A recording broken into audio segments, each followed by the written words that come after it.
Anda kembali bersama kami di Lunch Talk, masih bersama Pak Yusman Syafi'i Jamal dan juga Pak Atmaji Subarkijo, dan di ujung telepon masih bersama dengan Pak Masruri dari KNKT.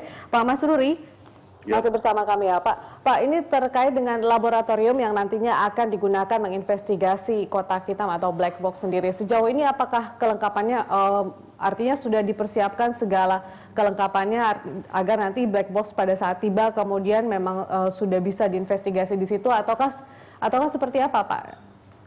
Insya Allah kami menyiapkan, kami selalu siap lab black box atau lab FDR kami di KNKT.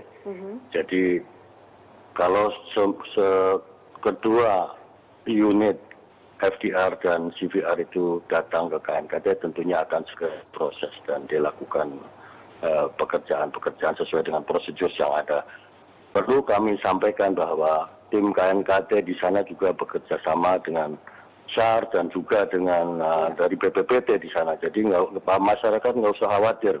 Jadi apa yang KNKT temukan tentunya dikoordinasikan kepada para pihak yang memiliki fasilitas-fasilitas yang memadai untuk bisa mempercepat mendapatkan peralatan. Jadi demikian kira-kira. Baik, sedikit info mungkin Pak, karena kan ini ada kadang ada black box dari Boeing, kemudian juga dari Airbus yang kali ini rencananya akan dibaca di sana atau diinvestigasi di sana. Apakah itu sudah alat-alat di sana sudah cukup mumpuni, ataukah memang tetap harus berkoordinasi dengan pihak dari Paris mungkin atau dari Perancis sana, atau seperti apa Pak? Kita mungkin butuh informasinya begitu.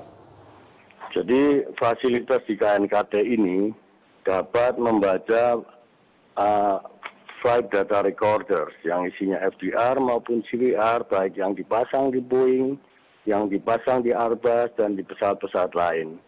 Apabila nanti ada hal-hal yang memerlukan data dari pabrik FDR, kita bisa berhubungan langsung dengan pabrik FDR atau maupun melalui Akrab di mana pabrik FDR itu berada, atau melalui Akrab di mana pesawat itu dibuat dan didesain. Jadi masyarakat tidak perlu khawatir. Insya Allah kami mampu melakukan itu semuanya.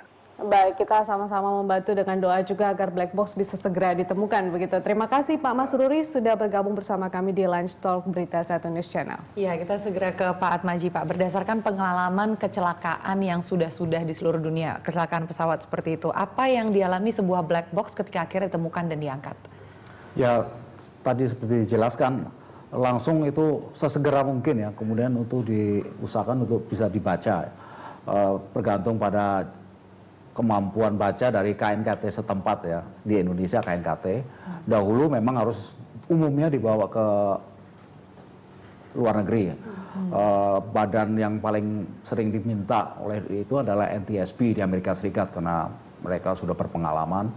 Kadang-kadang juga ke Australia bergantungin. Tapi kita sekarang sejak Pak Yusman dulu mengusahakan supaya kita punya peralatan itu, maka saya kira waktunya bisa hemat sekali karena langsung dibawa ke Kemayoran, kantor pusat KNKT itu, dan langsung bisa segera dibaca.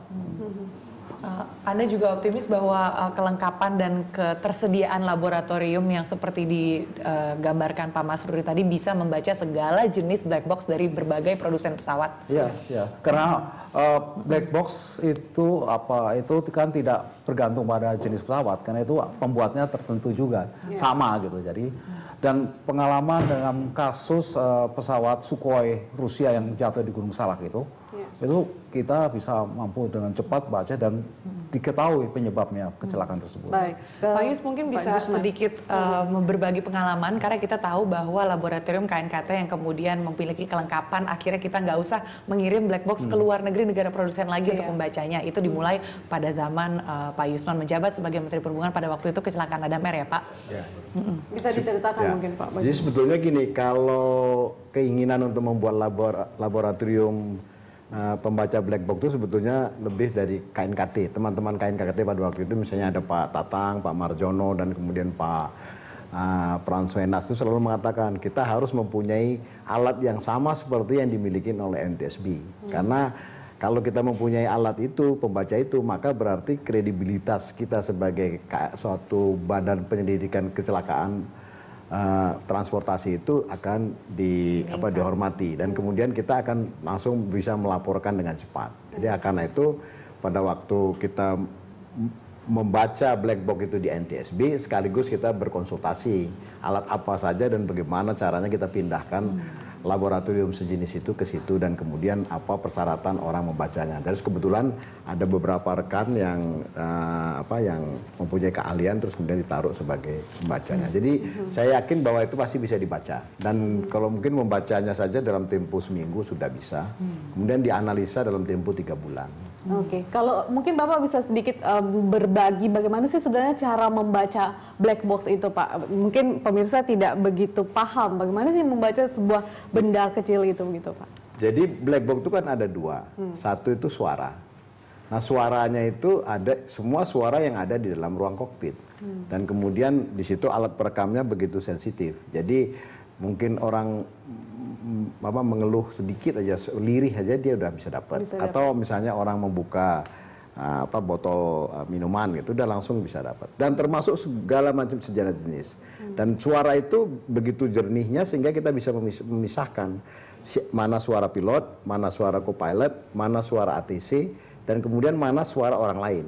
Kalau ada orang yang masuk ke dalamnya, dan termasuk kurang lebih apa yang sebetulnya yang sedang digerakkan. Jadi kita bisa kurang lebih waktu mendengar suara itu membayangkan bahwa pada saat 30 menit terakhir itu apa yang sedang dilakukan dan apa yang terjadi di ruang kokpit dan kita bisa langsung, makanya ada namanya nanti ahli CRM, Crew Resource Management, itu nanti ada psikolog, ada segala macam, itu bisa membayangkan dan kemudian kita nanti duduk di simulator membayangkan apa yang sedang mereka lakukan.